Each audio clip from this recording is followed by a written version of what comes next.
La clase de fiebre reumática y variolopatías. La clase de fiebre reumática es relevante en países como el nuestro, que tiene bastantes zonas de vías de desarrollo. Este cuadrito ya se los he estado enseñando, la muerte en el mundo, y la fiebre reumática tiene su pedacito. Rheumatic Heart Disease, o sea, sí, tiene su acápite. Pero vean esto, ¿no? O sea, si bien es cierto, la gente muere por fiebre reumática, por enfermedad cardíaca reumática, pero la línea azul es pequeñita. O sea, muy pocas personas en el mundo mueren directamente por la fiebre reumática. La gran mayoría mueren por otra cosa, y esa otra cosa son las complicaciones que provoca la fiebre reumática. Entonces ya nos vamos dando idea de eso. La fiebre reumática existe en el mundo entero, pero muy poca cantidad, o sea, muy poco. La fiebre reumática 1 es muy poco, en el rango de 5 a 14 años. Pero lo que sí es importante es esto, y vean la diferencia. La fiebre reumática aguda no es muy frecuente, pero lo que sí se encuentra con mucha frecuencia es países en los cuales es endémica, como la zona de África, pero lo que más importa es la cantidad de años de vida saludable perdidos. O sea, el impacto de la fiebre reumática en el mundo principalmente es años de vida saludable perdidos, o sea, la morbilidad. La morbilidad, ese es el problema. Perú también está inmiscuido en esto. En Perú aproximadamente se pierden 40 años de vida saludable perdidos por discapacidad por cada 100.000 habitantes. Ese es el dato que tenemos en nuestro país. Ahora, ¿qué cosa es la enfermedad reumática? Es una enfermedad inflamatoria que tiene dos fases, una fase aguda y o una fase crónica, la cual se desarrolla después de una o más infecciones en la garganta tratadas inadecuadamente por Streptococcus pyogenes. Ahí está el bendito Streptococcus pyogenes y esa es la lesión característica. ¿Cuáles son los factores de riesgo principales a tener en cuenta? Uno es la edad joven, de 5 a 14 años, hacinamiento en el hogar, áreas rurales, remotas, bajo estado socioeconómico, acceso limitado a recursos médicos, nutrición insuficiente durante la infancia. Entonces, ¿qué cosa tiene en común esto? Un mal acceso a servicios de salud, no disponibilidad de diagnóstico, no disponibilidad de medicamentos, pero esto, y no solamente ya hablamos de bajo estado socioeconómico, sino también la propia conducta de las personas, ¿no? A veces no hacerse ver, no hacerse atender. Entonces, ¿qué implican estos factores de riesgo? De que va a haber infecciones por el estreptococo, pero estas no van a ser tratadas. Eso es lo que implica, infecciones no tratadas. Hay lugares donde la fiebre reumática aguda tiene una incidencia muy alta. Eso se ha visto, por ejemplo, en Australia, pero en la actualidad las tasas de incidencia están mal documentadas. O sea, en la actualidad es muy difícil saber cuál es la incidencia de infecciones por fiebre reumática aguda, porque no hay registros y número dos, hay bastante automedicación. O sea, pasa lo contrario, ¿no? Cualquier cosita, farmacia, amoxicilina, citromicina, levofloxacino, los bebitos, los niños están con automedicación muchísimo. Bueno, eso puede generar resistencia bacteriana, pero por otro lado puede ayudar, ¿no? a que no aparezca por estreptococo si es que estaba metido el germen. Entonces, si buscamos algún documento oficial en nuestro país, este es el documento oficial, es lo único que existe respecto al dato. La tasa de fiebre reumática aguda aproximadamente es de 65 por cada 10.000 habitantes, y eso fue hecho en una tesis del año 72. No hay más datos históricos. Ahora, ¿cuál es la historia natural de la enfermedad? Hablar de enfermedad cardíaca reumática es hablar de una moneda que tiene dos lados. Un lado es la fiebre reumática aguda y el otro lado es la enfermedad reumática crónica. La carditis reumática incluye, como dice acá, un espectro de lesiones que afectarán al pericardio, que van a generar inflamación a nivel de válvulas, dando clínica en ese contexto. Va a evolucionar muchos años después. Hay personas que van a tener fiebre reumática aguda y muchos de ellos no van a desarrollar enfermedad cardíaca crónica. Solamente el 35 al 72% de personas podrían desarrollar una fiebre reumática aguda, y en los casos de enfermedad reumática crónica, que estas personas reconozcan haber tenido un evento agudo, solamente ocurre en el 30-50% de los casos. O sea, estos datos no son para memorizarlos, porque son aproximaciones, pero el mensaje es ese: no todas las personas que tienen el germen hacen la forma aguda, y no todas las personas que las encontramos como crónicos recuerdan haber tenido el antecedente de fiebre reumática aguda. O sea, ambos caminos existen. Podemos encontrar un paciente como agudo o como crónico, o claramente hay gente que dice, no, sí, yo tuve fiebre reumática, y los encontramos también como adultos, ¿no? Con las comorbilidades.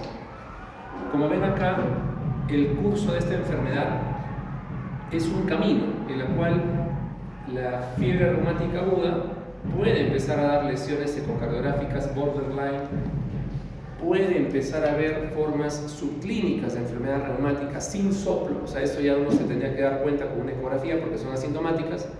Podría haber hallazgos clínicos con los criterios de Jones que veremos más adelante, y esa es la fase asintomática. Y luego esto puede seguir progresando, iniciando el desarrollo de falla cardíaca. La falla cardíaca valvular en este contexto puede generar secuelas. Estas secuelas probablemente van a requerir cirugía. No todos los países y no todos los sistemas de salud tienen cirugía fácil, accesible a todos. Si no llegamos a eso y no hay medicamentos, puede conllevar a la muerte. Entonces, todo esto es la morbilidad, que ese es el principal problema que acarrea la enfermedad cardíaca reumática. Respecto a la fisiopatología,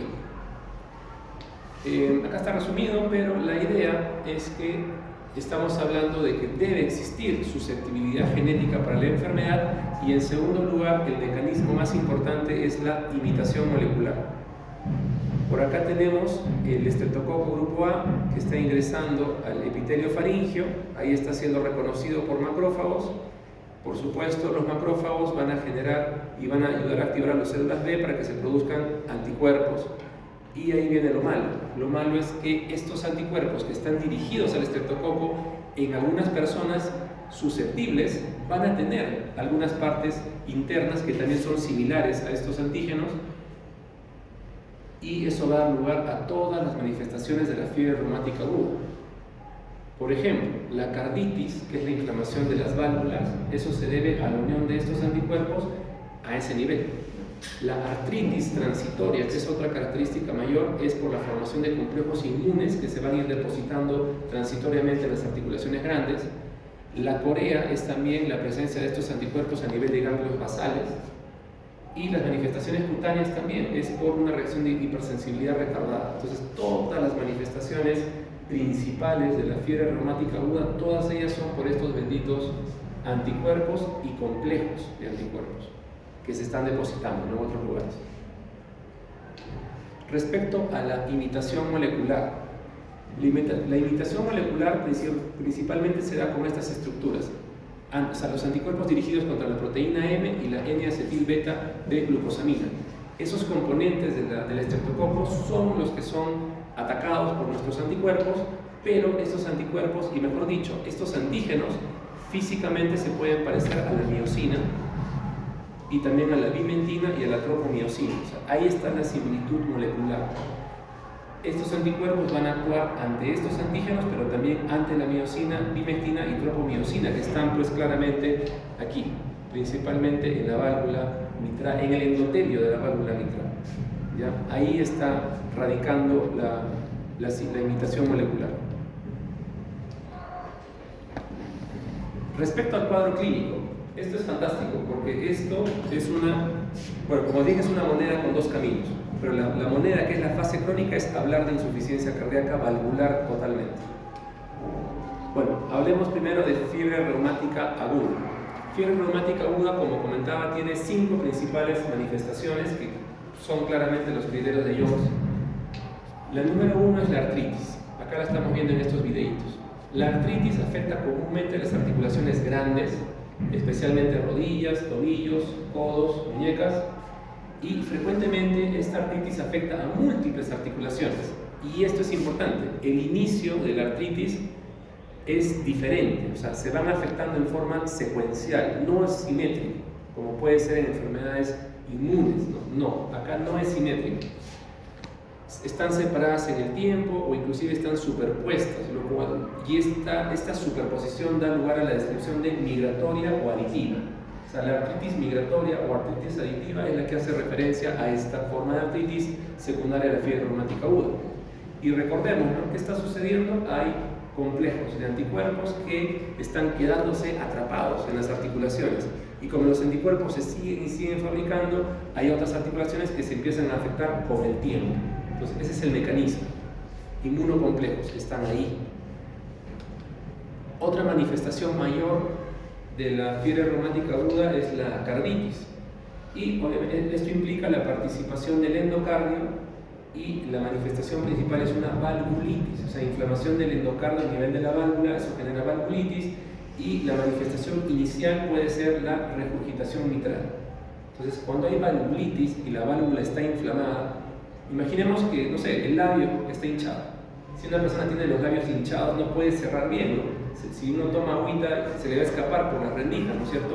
Lo mismo pasa con la válvula mitral, está hinchada. Entonces, como está hinchada, no cierra bien, y lo primero que va a haber es la insuficiencia mitral, ¿no?, como manifestación clínica de fiebre reumática aguda. Ese es el mensaje.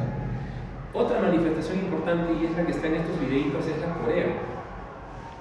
Como ven acá, se conoce como corea de Sydenham o baile de San Vito. Esto más o menos ocurre en el 30% de pacientes con fiebre reumática aguda. Y se caracteriza por movimientos involuntarios, principalmente en una mitad del cuerpo. Son no rítmicos, no tienen propósito y desaparecen con el sueño. Entonces, este videito está genial para que lo miren. Esa es una corea. Pero el mensaje es, en la actualidad, si vemos una paciente así, pediátrica, no vamos a decir fiebre reumática, no. En la actualidad, claramente tendríamos que hacer un diagnóstico de descarte, o sea, verificar otras enfermedades, y al final, si no hay nada, recién decir, bueno, pues lo que nos queda es esta bendita antiestreptolicina, y bueno, eso es fiebre reumática aguda. Porque en la actualidad es poco común, ¿no?, por la gran disposición de antibióticos que existen, excepto en zona rural y pobre, ¿no? Ahí sí no hay. Perfecto. Otra manifestación mayor es el eritema marginado o eritema anular. Comentamos que esto era una reacción de hipersensibilidad tipo 4, o sea, pequeños complejos de anticuerpos que se quedan ahí en el subcutáneo, generan una respuesta tipo 4 y da esas lesiones. Son lesiones color rosa brillante, pueden blanquear cuando son presionadas, no pican, se extienden de adentro hacia afuera y tienen un patrón serpentino. Y usualmente están en las extremidades y tronco. Y los nódulos subcutáneos, que son pequeñitos, de 0.5 a 2 centímetros, usualmente están sobre las prominencias óseas, principalmente codos, suelen ser simétricos. Entonces, estas manifestaciones que están acá en videitos y en fotitos son los criterios mayores de Jones, que son los criterios diagnósticos. Entonces, es bueno escucharlos y es bueno verlos, ahí están. No es muy usual, pero algún día podría pasar, sobre todo si están en una zona rural, ¿me entienden? Puede pasar. Correcto, entonces volteamos la moneda, ahora pasamos a la fase crónica.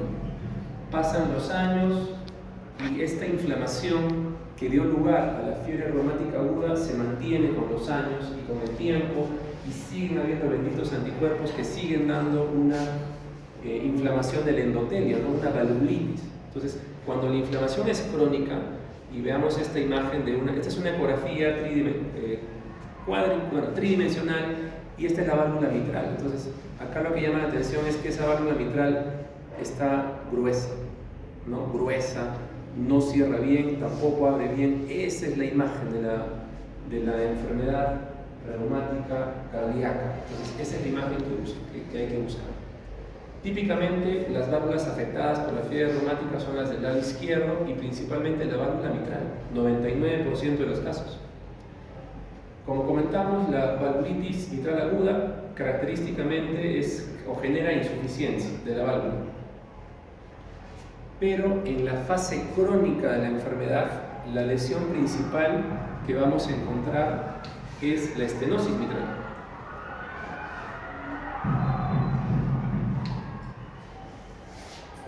Ya, entonces, acá para no generar confusión, cuando la enfermedad valvular está empezando, lo primero que va a haber siempre es insuficiencia. Por lo que comenté, la válvula está gruesa, ¿no? Y no puede cerrar bien. Entonces todo empieza con insuficiencia. Pero con el tiempo se va a agregar estenosis. Entonces hay pacientes cuya lesión principal es la mixta, ¿no? Tanto la insuficiencia como la estenosis. Ya, eso es, digamos, lo más común, la mixta. Pero dentro de esa mixta, entre comillas mixta, la que va a predominar siempre será la estenosis mitral.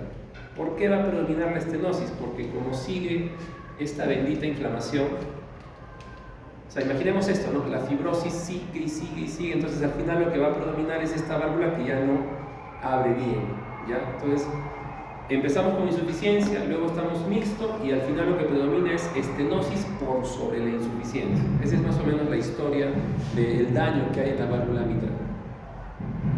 La estenosis mitral ocurre poco a poco, como vemos acá. Esta válvula es la válvula mitral y no se está abriendo con normalidad. Entonces eso se debe a la fusión de las comisuras y distinta fusión del aparato valvular. Y esta forma, estenosis mitral, es más evidente a partir de la tercera a sexta década de la vida. Entonces, lo que se acabo de comentar, ¿no? ¿Qué es lo más común que vamos a ver? La forma mixta, pero paréntesis, ¿no? Mixta a predominio de estenosis, y entre más crónico sea este problema. Acá están viendo esta imagen tan curiosa de la válvula mitral y vean cómo el flujo de sangre en diástole, que vendría a ser es turbulento. Entonces, esto es la estenosis mitral, y cuando se contrae el ventrículo, como también regresa. Entonces, acá tiene la doble lesión. Entonces, esa bendita imagen es lo característico de la enfermedad cardíaca reumática, ¿okay? Y con los años cada vez es peor la estenosis. Está bueno, me gusta así poner imágenes porque así se graba mejor, para no leerlo nada más. Eso es lo que se ve. Y es un comentario, un paréntesis. Ya estamos en la tecnología, ya estamos con los ecógrafos ultra portátiles que son ya de este tamañito, que van a tenerlos ustedes. O sea, en el futuro su bendito estetoscopio lo van a tener, pero también van a andar con su bendita sonda, ¿no? Y esa sondita chiquitita que veía en su celular les va a permitir ver exactamente esa imagen. O sea, esa imagen ya va a ser usual, va a ser común, ¿me entienden? Entonces, esa imagen es la que ven. Válvula mitral, doble lesión. En diástole tiene un problema, o sea, estenosis, y en sístole también, ¿no? Insuficiencia, ¿correcto? Esa imagen la van a ver, no es extraña. Perfecto. Genial. El diagnóstico. Entonces, regresamos a la moneda, ¿no? Primer lado, fiebre reumática aguda. Para hacer el diagnóstico de fiebre reumática aguda o acute rheumatic fever, bueno, que está en inglés, y por si acaso todo lo que estamos hablando está en esta bendita guía de acá. Manejo y diagnóstico de fiebre reumática aguda 2020, esa es la última información que existe en este tema, ahí está como referencia. Entonces necesitamos aplicar los criterios de Jones que están acá. ¿Y cómo hacemos el diagnóstico? Con dos criterios mayores o uno mayor y dos menores. Perfecto, esa es la cosa. Y esa es una pregunta clásica de cualquier examen. Siempre. Entonces, dos criterios mayores o uno mayor y dos menores. ¿Cuáles son los criterios mayores? Son estos: carditis, artritis, corea, eritema marginado, nódulos subcutáneo. Entonces, es la clínica que hemos descrito. Esa clínica que está en esas diapositivas, esos son los criterios mayores. Si hay dos de esas cosas, listo, pues claramente tiene fiebre reumática aguda. Y los criterios menores son, por ejemplo, alteraciones en el electrocardiograma. O sea, si el corazón está inflamado, ¿no entienden? Si hay inflamación a nivel del endotelio dentro del corazón, puede haber trastornos de conducción. ¿Ya? Por ejemplo, acá hay un bloqueo AB de primer grado. Esta cosa que está ahí es la onda P y está con un intervalo PR muy prolongado. Entonces, a veces es así. Y ahí está. Puede ser que el paciente tenga una poliartralgia, ¿no? Que no está muy bien definida. Bueno, podemos asumirla como un criterio menor. Fiebre también. Y marcadores de inflamación, como la velocidad de sedimentación glomerular más de 60 milímetros en una hora, o valores de proteína C reactiva más de 3.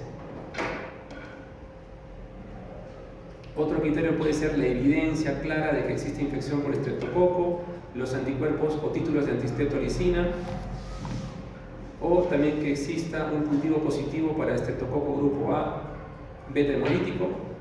Entonces, esos son criterios menores. Perfecto.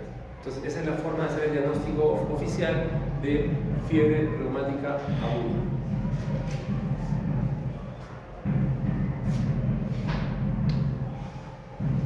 Los criterios de Jones, como dice acá, enfatizan que el diagnóstico de fiebre reumática aguda debe ser una enfermedad de exclusión.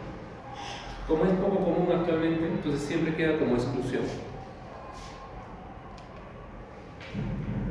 ¿Y cómo hacemos el diagnóstico de la forma crónica? Ahí viene lo curioso. Y eso es lo que van a encontrar más en su carrera, en su desempeño, la forma crónica. Más o menos se calcula que la prevalencia de enfermedad cardíaca reumática es de 2.9 por cada 1000 personas.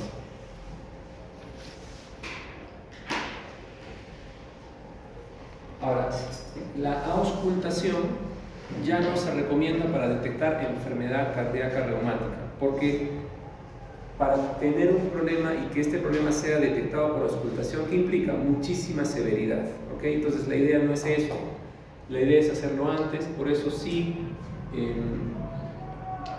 lo que vamos a encontrar es, como comentamos, ¿no? Insuficiencia mitral, la lesión mixta, o después de eso va a aparecer la estenosis mitral. En segundo lugar, después de la válvula mitral, en segundo lugar y en un 1% se afecta también la válvula aórtica. Lo mismo, se afecta inicialmente como insuficiencia y luego como estenosis. Si tenemos un problema valvular crónico, miren esta válvula mitral que ya casi no se abre absolutamente nada. Esa cosita del centro es la válvula mitral, ahí no se abre casi nada. Bueno, esto va a conllevar el desarrollo de insuficiencia cardíaca. Ya comentamos también en la clase de hipertensión pulmonar. Si tenemos problemas en el ventrículo izquierdo y la sangre que está en la aurícula izquierda no puede seguir su camino, genera aumento de la presión capilar pulmonar en cuña, y eso va a finalmente conllevar al desarrollo de, no tanto eso, hipertensión pulmonar tipo 2. algo que está pasando.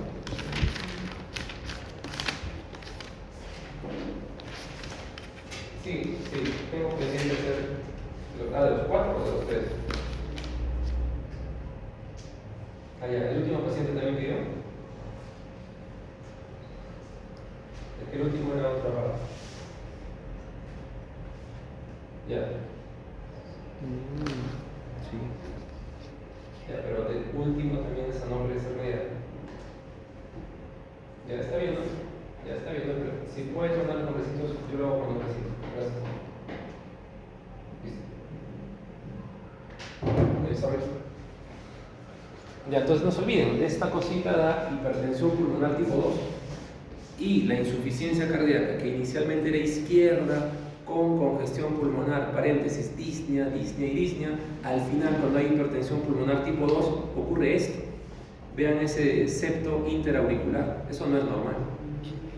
Eso no es normal para nada. Acá, bueno, no voy a poner pausa, pero la idea es que las aurículas tienen que contraerse juntas, ¿no? Y si en este caso hay mucha presión en la aurícula derecha, ya le empieza a ganar a la izquierda, que es lo que se ve ahí, y eso es un signo pues de hipertensión pulmonar severa. Y si una persona tiene hipertensión pulmonar severa, a esa insuficiencia cardíaca izquierda se le agrega ya los edemas, ¿no? Que son la congestión sistémica, y eso se llama insuficiencia cardíaca global. ¿Okay? Y esa es la morbilidad, insuficiencia cardíaca global, y ahí no queda. Una vez que hay insuficiencia cardíaca global, hipertensión pulmonar, una vez que estas aurículas pues están físicamente alteradas, ¿no? Estructuralmente anormales, van a empezar a aparecer las arritmias. Fibrilación auricular, la principal. Y como ustedes comprenderán, la fibrilación auricular pues es un alto riesgo para eventos tromboembólicos, ¿correcto? Entonces, les cuento. Paciente llega al hospital por focalización neurológica, un ACV. ¿Me entienden? Lo revisamos, un soplo gigantesco acá, ecografía, esto. Listo, entonces, ¿qué pasó? Esta persona tenía enfermedad cardíaca reumática crónica muchísimos años y su síntoma principal fue un ACV. ¿Se dan cuenta? A veces pasa eso, o sea, encontramos al paciente con esto, con lo último, eventos tromboembólicos. Esto más o menos es una secuencia. Y podemos encontrar a muchos pacientes así, con eventos tromboembólicos, un ACV o un TEP. O sea, pueden tener TEP también, ¿no? O podemos encontrarlos a veces con ruidos cardíacos irregulares, ¿no? En un chequeo médico, en una consulta que ustedes pueden hacer, o podemos empezar a encontrarlos con mucha disnea, ¿no? O sea, ya están haciendo esto, falla cardíaca. No se olviden, 2 de 3, clínica, estructura y función. Eso tienen ustedes que estar atentos, porque si tienen, podríamos estar en este escenario, y este escenario es común. Muchas personas de nuestro país viven pues en lugares alejados, ¿no? De la sierra, etcétera, y no tienen antibióticos y tienen eso. O sea, esto va a seguir pasando siempre, por si acaso. Ok. Ya.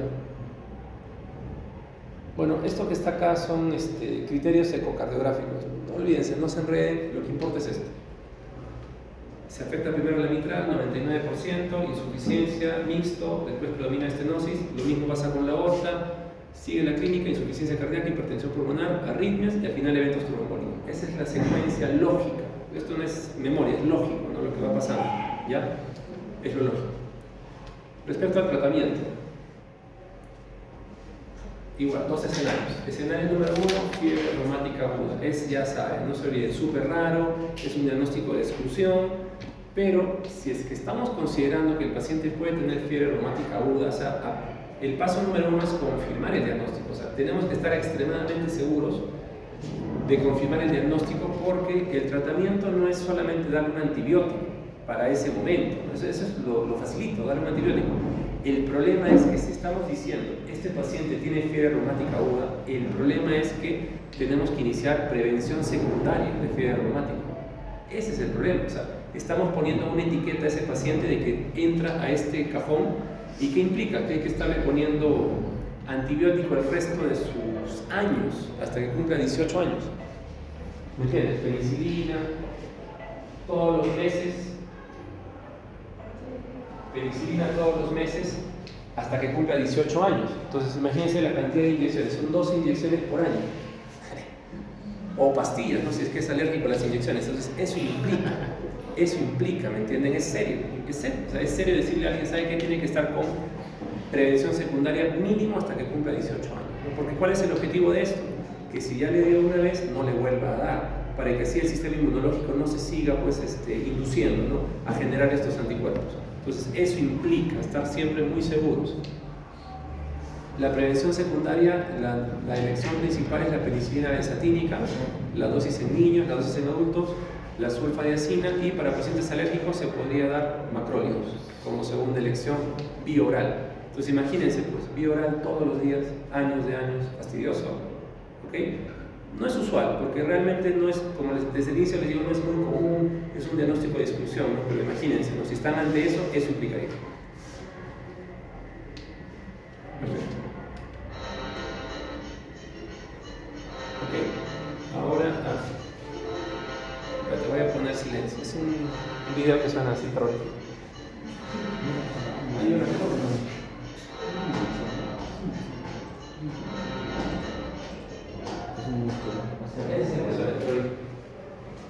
Ese es el que suena.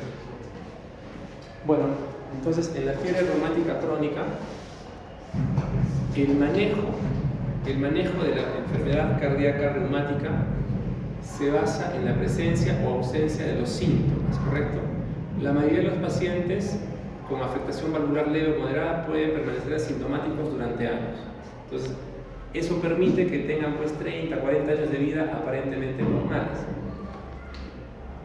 Si nosotros detectamos que una persona tiene lesión valvular mitral, mejor no las enredo. Voy a simplificarlo de una forma. Cualquier alteración estructural en el corazón, cualquier alteración estructural, cualquier tipo de valvulopatía, cualquier tipo de cardiopatía congénita, es decir, alteración estructural, en ese sitio donde el corazón está alterado estructuralmente, es un lugar donde potencialmente puede haber endocarditis, ¿ok? Endocarditis. Entonces la enfermedad reumática no es una excepción, es una alteración estructural donde se puede formar vegetaciones, ¿me entienden? Vegetaciones, esa es una vegetación.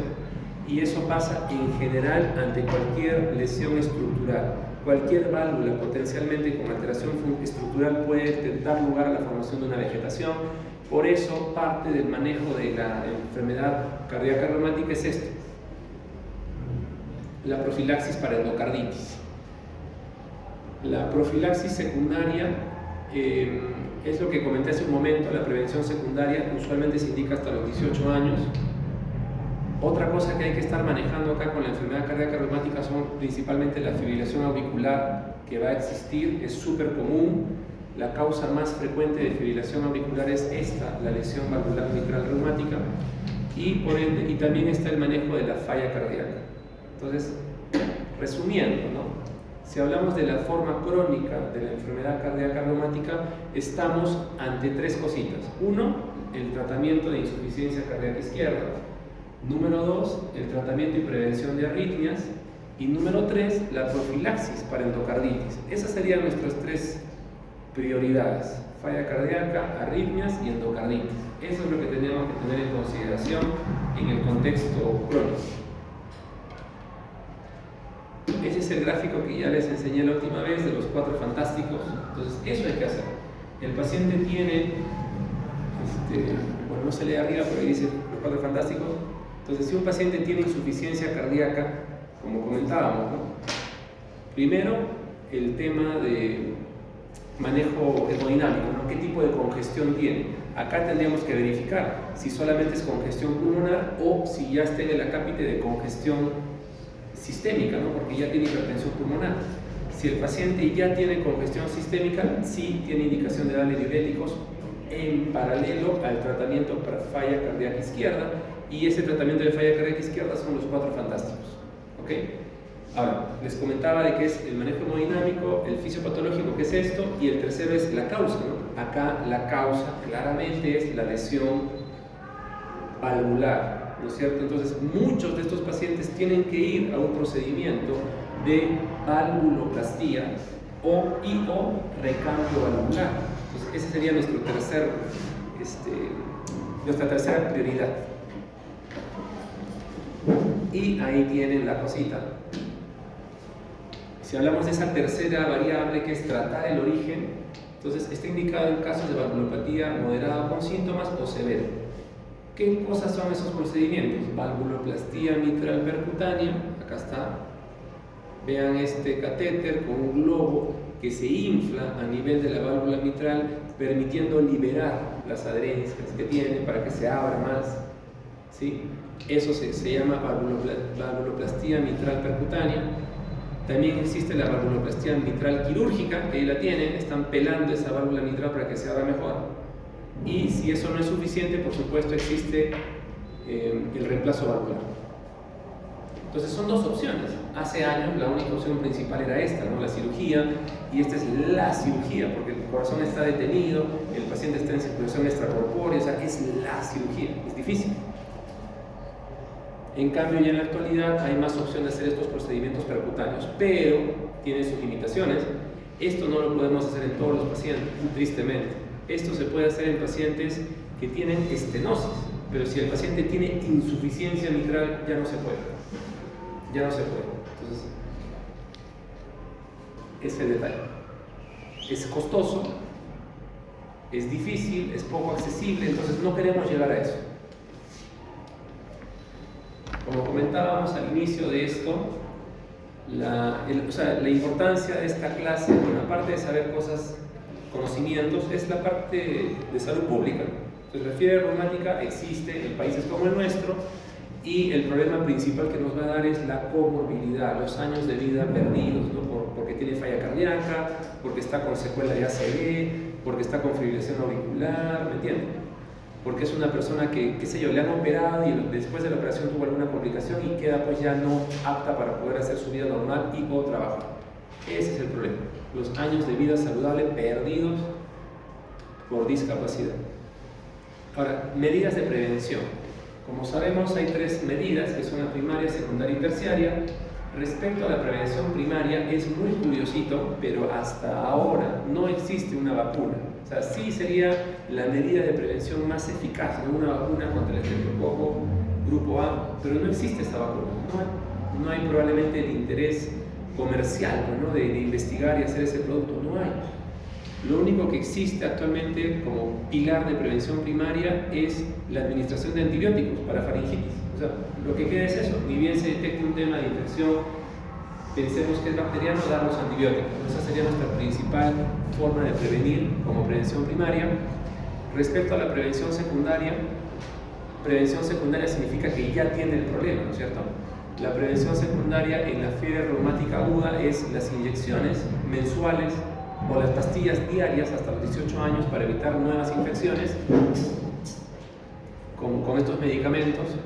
Y la prevención terciaria, esto ya aplica a estos pacientes que han hecho la enfermedad crónica, ¿no? Paréntesis, insuficiencia cardíaca, arritmias, y que implica, ¿no? Manejo de insuficiencia cardíaca, la anticoagulación, la prevención de endocarditis, como comenté hace un momento, ¿no? En resumen, insuficiencia cardíaca, arritmia y endocarditis. Esas son las tres cositas o tres variables que hay que ver acá.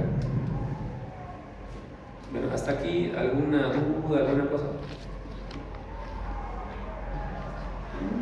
Cuéntame. ¿Por qué hacer el tratamiento solo hasta los 18 años?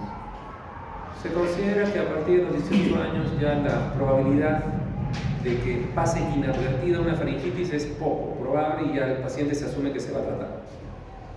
Entonces, por eso, se entiende que la persona ya es más consciente y se va a hacer ERCO y así seguir evitando las infecciones subyacentes. ¿Por qué el predominio es el lado izquierdo? Porque ahí está la circulación principalmente, o sea, ahí hay mayor presión, ¿ya? Donde hay mayor presión, donde hay más estrés de pared, es donde el germen y los anticuerpos pueden introducirse. Veámoslo así, físicamente, hay más tensión, más estrés en la pared. Es como que tenemos una manguera de bomberos y estamos apuntándole una pared, ¿no? Con el tiempo esa pared se va a erosionar y ahí pues se introducen los anticuerpos. Es por tensión de pared, por eso es en el lado izquierdo.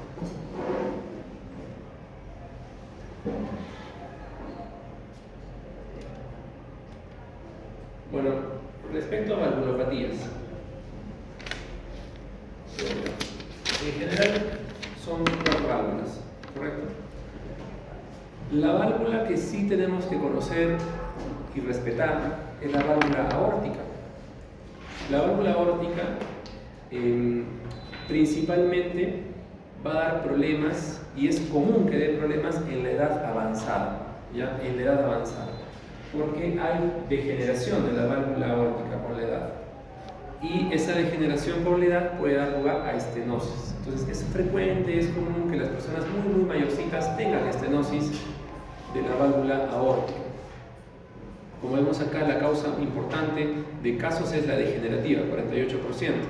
Otra causa importante es la válvula aórtica bicúspide. Esa es una alteración congénita, válvula aórtica bicúspide, que igual durante muchos años puede pasar asintomática. Hay otra que es la posinflamatoria, ahí está metida también la enfermedad cardíaca reumática. Esto es en el caso de mayores de 70 años, y en el caso de personas jóvenes, la causa más común de estenosis aórtica en personas jóvenes es la válvula aórtica bicúspide, la posinflamatoria y también la degenerativa. O sea, es casi lo mismo, ¿no? Resumiendo, si hablamos de persona joven, pensemos que tiene una alteración congénita, bicúspide. Y si hablamos de persona mayor, pensemos que simplemente es degenerativa y en segunda instancia bicúspide. Eso es en resumen respecto a la etiología de la lesión de la válvula aórtica. Ahora, otra cosa que acá hay que hacer muchísimo énfasis es que por favor hay que hacer el diagnóstico de esto. O sea, hay que hacer el diagnóstico y es fácil. Lo único que hay que hacer es poner el estetoscopio pues, en esta zona de acá, ¿no? En el cuello, el lado derecho, porque si hay estenosis aórtica va a haber un soplo importante en esta zona. Entonces, a todos los pacientes mayores de 70 años, o sea, véanlo en su mente, ¿no? Si tiene 70 años, de frente estetoscopio acá, porque puede tener estenosis aórtica, ¿ya? ¿Y por qué importa? Por esto. Les cuento por qué, ¿ya? ¿Cómo nos damos cuenta que una persona tiene estenosis? Imaginemos una manguera, y esa manguerita, ustedes saben el cañito y el agua sale, ¿no es cierto? Pero si ustedes ponen su dedito, se dan cuenta cómo el agua cada vez va más lejos. ¿Por qué? Porque están reduciendo el orificio y por ese motivo aumenta la velocidad. Entonces, entre mayor es la estenosis aórtica, también es mayor la velocidad a la cual circula la sangre. Y esa es la forma como nos damos cuenta en las ecografías, midiendo la velocidad del flujo sanguíneo a nivel de la válvula aórtica. Entonces vean de que entre más severo es esto, o sea, entre más severa es la válvula aórtica, directamente la sobrevida es menor. O sea, entre más severo, peor sobrevida. Peor, o sea, la valvulopatía que puede matar silenciosamente es esta, la estenosis mitral. Si no le hacemos caso, al inicio el corazón compensa, ¿no? La compensación es de hipertrofia. Primero la hipertrofia, después viene la remodelación concéntrica, después viene la remodelación, la hipertrofia excéntrica. Si eso falla, dilatación. Y después de la dilatación, ¿qué puede hacer el pobre corazón? Ya no puede hacer nada. En ese momento colapsa. Falla cardíaca, refractaria, y se muere el paciente. ¿Se dan cuenta? Entonces, es triste porque hay personas que llegan con estenosis aórtica en ese estadio, ¿no? Corazón dilatado, con paredes delgaditas, el corazón ya agotó todos sus mecanismos compensatorios y ya no puede más, ¿no? El paciente muere por insuficiencia cardíaca, entonces es triste, ¿ok? Siempre hay que auscultar el cuellito de las personas de más de 70 años porque pueden tener, y ni ellos se han dado cuenta, nadie les ha revisado, ¿ya? Bueno, en general hay que auscultar, ¿no? Siempre, pero en 70 años obligatorio acá siempre. Por esto, ¿ya? Porque si no le hacemos caso se puede morir. ¿Correcto? Respecto al mecanismo, a la fisiopatología, es sencillo. Si tenemos estenosis aórtica, básicamente va a aumentar la masa porque hay hipertrofia, va a aumentar las presiones dentro de las paredes y esto aumenta el consumo de oxígeno del corazón, y este aumento del consumo de oxígeno del corazón puede dar lugar a cardiopatía isquémica, pero claramente también va a dar lugar a insuficiencia cardíaca, por lo mismo, ¿no? La sangre no puede avanzar a través de la aorta, hay congestión a nivel de la aurícula izquierda, aumenta la presión capilar pulmonar en cuña, tenemos la bendita disnea, pasan los meses y o años, hipertensión pulmonar tipo 2 y listo, insuficiencia cardíaca global. ¿Se dan cuenta? Es igualito, la misma cosa que insuficiencia mitral sucede también con la estenosis aórtica. ¿Qué significa esto? Una falla ventricular izquierda. ¿Cuál es el tratamiento de esto? Lo mismo. Uno, hemodinámico, ¿no? ¿Tiene congestión pulmonar solamente o también tiene sistémico? Listo. Si tiene sistémico, hay indicación de diurético. Fisiopatología, listo, los 4 fantásticos. Y en tercer lugar, la causa subyacente. El comentario es el siguiente, y lo puse en la diapositiva anterior. Cuando hablamos de enfermedad valvular, lo que nos importa de las ecocardios o el examen que ustedes gusten es medir la severidad. ¿Ya? Tenemos severidad leve, moderada y severa. Todo paciente que tiene lesión severa, sea con síntomas o sin síntomas, tiene indicación de recambio valvular. O sea, tiene indicación de hacer un procedimiento, o una plastía o un recambio, pero tiene que hacerse el procedimiento. ¿Ok? Si es grado severo. Y si es grado moderado, con síntomas, o sea, tiene moderado con síntomas, también tiene indicación de hacer el procedimiento, o una plastía o un recambio. Entonces, ¿cuándo se nos ponen los pelos de punta? Si es grado severo y si es grado moderado con síntomas, ¿me entienden? Ahí ustedes ya no pueden dejar pasar el tiempo. Señor X, sí o sí ya hay que prepararlo para que se le haga un procedimiento, ¿no? Una plastía o un recambio. Ese es el momento oportuno. Si dejamos pasar el tiempo, avanza más. Como les dije, ya el corazón agota sus mecanismos compensatorios y por más que se lo opere ya no va a tolerar la operación. Se puede morir. ¿Ya? Ese es el resumen. Severo y moderado sintomático.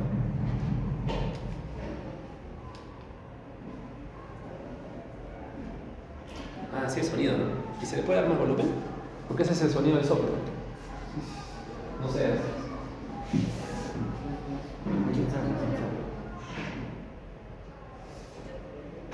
Con esta cosa está al máximo.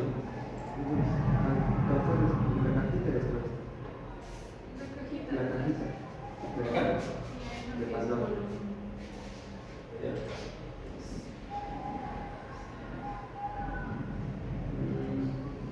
Tú sabes para qué. Hay un botoncito, doctor. Ahora es último grado.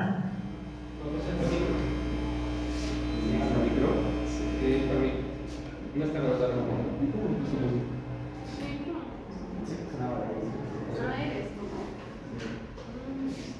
Bueno, no se estresen, por favor, porque esto está en YouTube. Está en YouTube. O sea, ustedes van a YouTube aortic murmur, soplo aórtico, y va a salir eso. Por favor, no se estresen. Todo está en YouTube. Está ahí, solamente pongan aortic murmur, mitral murmur, y va a salir, ¿ya? Pero lo que están viendo acá es un fonocardiograma. O sea, eso tiene nombrecito, se llama fonocardiograma. También es un examen de cardiología. El fonocardiograma es la representación gráfica del sonido, ¿no? de la ocultación. Entonces acá está el primer ruido, está el segundo ruido y hay un soplo que crece y decrece de manera piramidal, ¿no? Ese es el soplo típico de la estenosis aórtica. Y ese soplo principalmente se va a encontrar en el foco de ocultación pues, aórtico. Eso es todo. Es un soplo claramente sistólico. Esa es la cosa.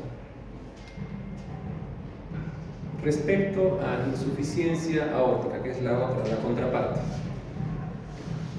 Si hablamos de causas, tenemos que puede haber anormalidades propias de la válvula. Esto puede ser secuela de endocarditis, puede ser por enfermedad reumática, espondilitis anquilosante o de manera congénita la válvula puede estar mal. Y eso es cuando es primario, o sea, primariamente la válvula mitral está mal. Y la otra es cuando es secundario, por ejemplo, dilatación. Hay cosas que hacen que el corazón se dilate, o los grandes vasos como los aneurismas, los trastornos del tejido conectivo, la inflamación como las aortitis, sifilitis, lupus y los desgarros con pérdida de soporte y conmoción nerviosa, o sea, los traumatismos. Entonces, las lesiones valvulares pueden ser primarias o secundarias. Primarias son las 3 primeras y secundarias porque secundariamente el corazón se ha dilatado. Un paciente, miren, un paciente isquémico, claramente isquémico, crónico, con corazón dilatado, también pues él va a ser insuficiencia aórtica porque el corazón se dilata y sin ningún problema también va a ser insuficiencia mitral secundaria, ¿no? Porque el corazón se ha dilatado, ¿se dan cuenta? Esa es una lesión secundaria.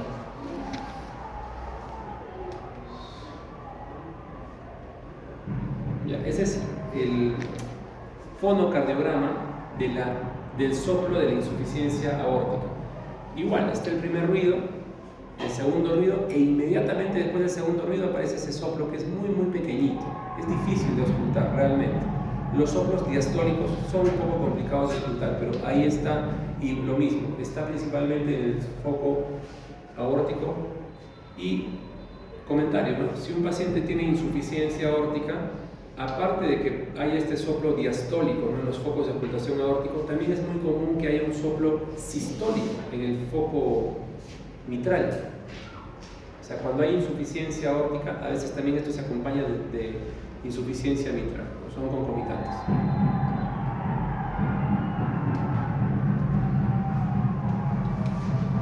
Ya, otra cosa importante de la insuficiencia aórtica, ¿ya?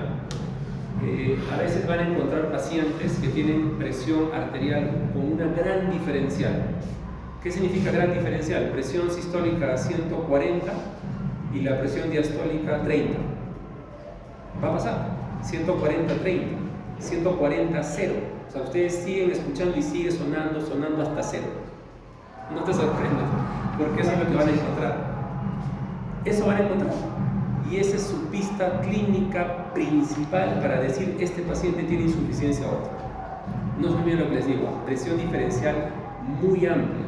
Y tiene muchos sentidos, o sea, es por lógica, ya vamos a pensar. Presión 140, ¿por qué? Porque el corazón se contrae, ¿no es cierto? La sangre sale, 140. ¿Y quién determina la presión diastólica? El cierre de la aorta. Entonces, si acá tenemos insuficiencia aórtica severa, no hay piso, ¿no? O sea, la sangre que estaba ahí en las arterias, la totalidad casi regresa. Por eso es que la presión diastólica puede llegar hasta 0. ¿Se dan cuenta? Entonces, si algún día, y va a pasar, le toman la presión a un paciente y sigue sonando y sonando y sonando hasta 30, 40, piensen, este paciente tiene insuficiencia aórtica. Y lo mandan pues a revisar. Eso no se les puede pasar. Presión diferencial. La diferencia entre la presión sistólica y diastólica, ¿cuánto debe ser? ¿A partir de cuánto? Mira, la idea es que la presión diastólica no sea menor de 60. Mira, la diastólica no debe ser menos de 60. Eso es lo usual. Si la diastólica solita, ¿no? Si la diastólica solita está menos de 60, ya es algo que llama la atención. Llama la atención. Pero pacientes pues crónicos como los que vemos, la diferencia es brutal. O sea, tienen 160 sobre 30. ¿Y por qué tienen 160? Porque es un mecanismo compensatorio. Como hay insuficiencia, el corazoncito se contrae, la sangre avanza, pero inmediatamente regresa. Entonces, la única forma de compensación para mantener el gasto cardíaco es que la presión suba, ¿no? Para que en esos pocos segundos que la sangre avance, pues llegue lo más distante posible. Es un mecanismo compensatorio que la presión sistólica suba en la medida que la insuficiencia avanza. Pero mensaje simple acá, presión diferencial amplia, ¿no? Eso definitivamente es insuficiencia aórtica, les debe llamar la atención, ¿ok? Porque el soplo es difícil, o sea, para encontrar un soplo así tendríamos que estar ante un paciente con insuficiencia aórtica severa, y antes del soplo se van a dar cuenta por la presión, claramente se van a dar cuenta por eso. Lo que importa acá es que se den cuenta, que sean eficientes en encontrar el problema, es lo que importa más. ¿Ya? Respecto a la clínica de la insuficiencia aórtica, lo mismo, es un cuadro de insuficiencia cardíaca izquierda, ¿ok? Es lo mismo. Respecto al tratamiento, ¿qué más? Sí hay que tratar la presión alta, ¿no? Si la presión sistólica está muy alta, por encima de 160, sí hay que dar medicamentos, ¿no? Para que no sea más. Y lo que sí comentario es que en estos casos de insuficiencia aórtica está contraindicado los beta-blockers. O sea, uno de nuestros queridos 4 fantásticos no lo podemos dar. No podemos. ¿Por qué? Porque si damos un beta-blocker, ese beta-blocker puede provocar bradicardia, ¿no es cierto? Bajar la frecuencia cardíaca, y eso va a aumentar la diástole, ¿correcto? Y si aumenta mucho la diástole, también va a aumentar el flujo de insuficiencia hacia el corazón. O sea, puede agravar la insuficiencia si el paciente tiene mucha bradicardia.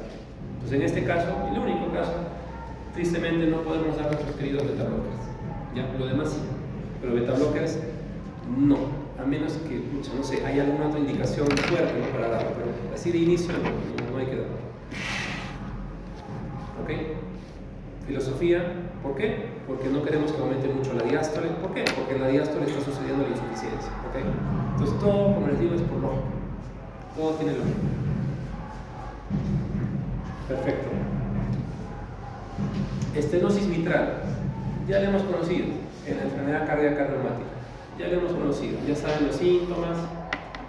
Se dice que la estenosis mitral es severa si es que el área de la válvula mitral es menos de 1.5 centímetros cuadrados. Eso es un dato. Menos de 1, es un dato, no creo que valga la pena preguntarlo, pero es el dato. Ese es el parámetro para decir estenosis aórtica severa.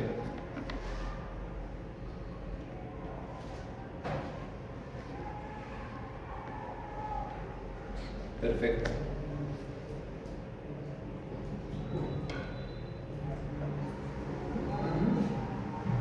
Nada más. Entonces, acá, en resumen, si tenemos un paciente con estenosis mitral, puede ser que sea severa, área pequeñita, y lo que se tiene que hacer inmediatamente es si es favorable para hacerle una valvuloplastía. En resumen, si tenemos estenosis mitral, ya severa, ya les dije, hay que hacer procedimiento. Si es moderada con síntomas, hay que hacer procedimiento. Eso de que si es favorable o no, hace referencia a la edad del paciente, si es un paciente frágil, y hace referencia a si esto está acompañado de insuficiencia. Para hacer una plastía, o sea, es decir, ese globito que abre la válvula, no se puede hacer si es que ya existe insuficiencia mitral moderada a severa, no se puede, porque ese globito precisamente va a provocar eso, ¿no? Abre la válvula que está con estenosis, pero como secuela va a quedar insuficiencia. Entonces, si ya la tiene, ese procedimiento no va a ganar nada, por eso no se hace. Si hay doble lesión, ya eso es para recambio valvular.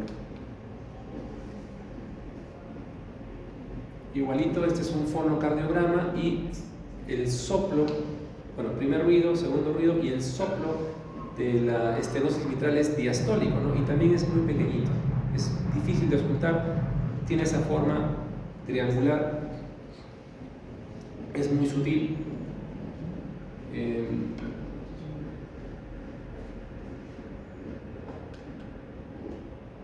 Y respecto a la insuficiencia mitral,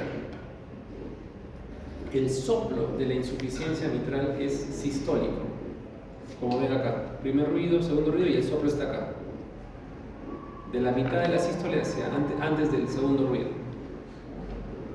¿Por qué es ahí? Porque la válvula mitral, en el momento de la sístole, ¿no? Cuando el corazón se está contrayendo, se supone que el corazón se contrae y la sangre avanza, pues, ¿no? Hacia la aorta, está avanzando, pero también está retrocediendo, ¿no? En ese momento retrocede, y es por eso que es un soplo sistólico. Hay que pensarlo, filosofarlo, pero también es por lógica.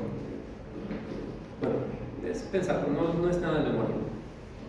Como comentamos hace un instante, la insuficiencia mitral podría ser primaria, lo cual es inusual, o sea, es inusual, no es muy común. Una causa podría ser la fiebre reumática aguda, como causa, no es muy común. Lo más común de las insuficiencias mitrales es que sean secundarias, porque es muy común que un paciente isquémico tenga corazón dilatado.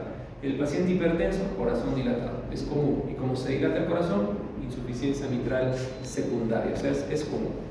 Pacientes que tienen hiperflujo, ¿no? Porque están en un estado de hiperflujo, como por ejemplo embarazo, pacientes que tienen enfermedad renal crónica, especialmente los que están en hemodiálisis, son pacientes que el flujo sanguíneo, el gasto cardíaco, mejor dicho, es muy alto, ¿no? Y eso también puede provocar, por exceso de volumen, de volemia, que hay insuficiencia mitral leve, por prolapso de la válvula mitral.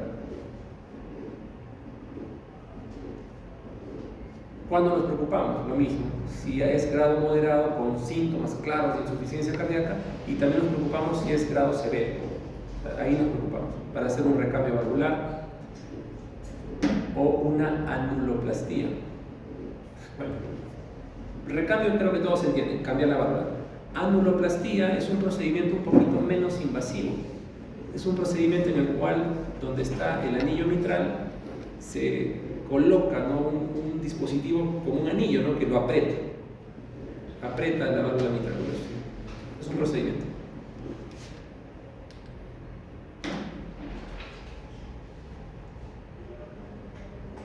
Y ese es el mensaje final, más vale prevenir.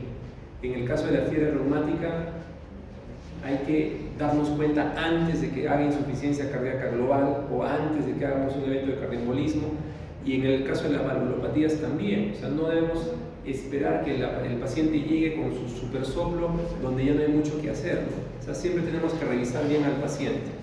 Siempre hay que auscultar bien los benditos soplos, revisar bien los pulsos, ¿ya? Y también tomar bien la presión arterial. Tómenla bien. O sea, sí va a haber pacientes que tienen esa presión diferencial y en lo personal hemos visto que ponen pues en historia clínica presión 120-80, ¿no? Lo cual es un invento, creo. Porque cuando uno les toma pues 120 es 0. Ah, y les cuento, ¿cómo ponen eso? ¿No? ¿Cómo se reporta? Les cuento, ¿ya? Ustedes están midiendo la presioncita y encuentran su primer ruido, ¿no? Ya esa es la sistólica. Siguen desinflando y se van a dar cuenta como que el ruido ya es menos intenso. Podrían poner eso como su diastólica, pero sigue sonando. Entonces ponen 120, 60, guión 10. Ese guión significa, el 10 significa cuando ya no escuchan nada. Se puede poner así, ¿no? 120, 60, guión 10. Si se escucha hasta 0, ponen de frente, ¿no? 120, 0, punto. Pero se puede poner ese diastólico con un guioncito, ¿no? Que disminuye en cierta intensidad y hasta que ya desaparece. Esa es la forma de reportar la presión en estos escenarios.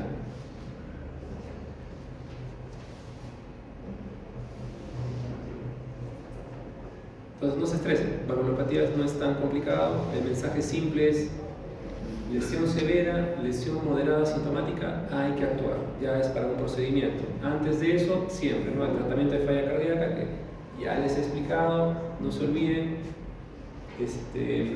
perfil hemodinámico, fisiopatología y la causa de fondo, y con eso van a estar bien. ¿Alguna duda?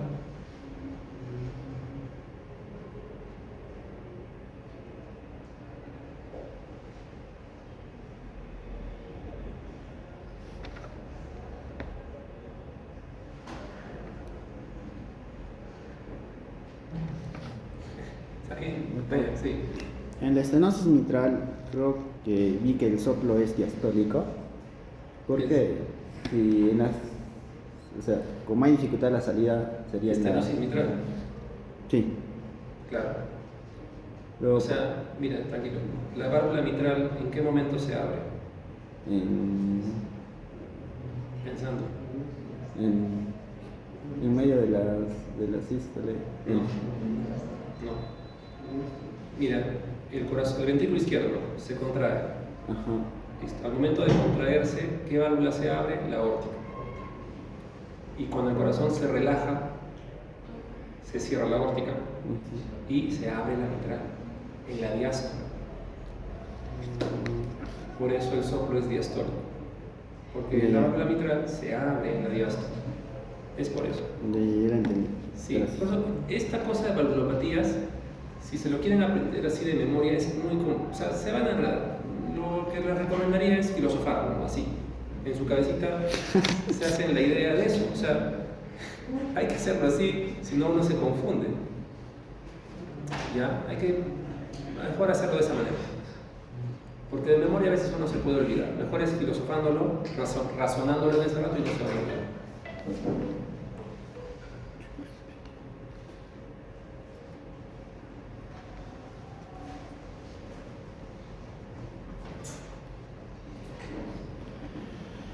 Ya pues, entonces ya más ratito paso la clase. La voy a pasar hoy día, no se preocupen, no voy a demorar. Para que no se enojen conmigo.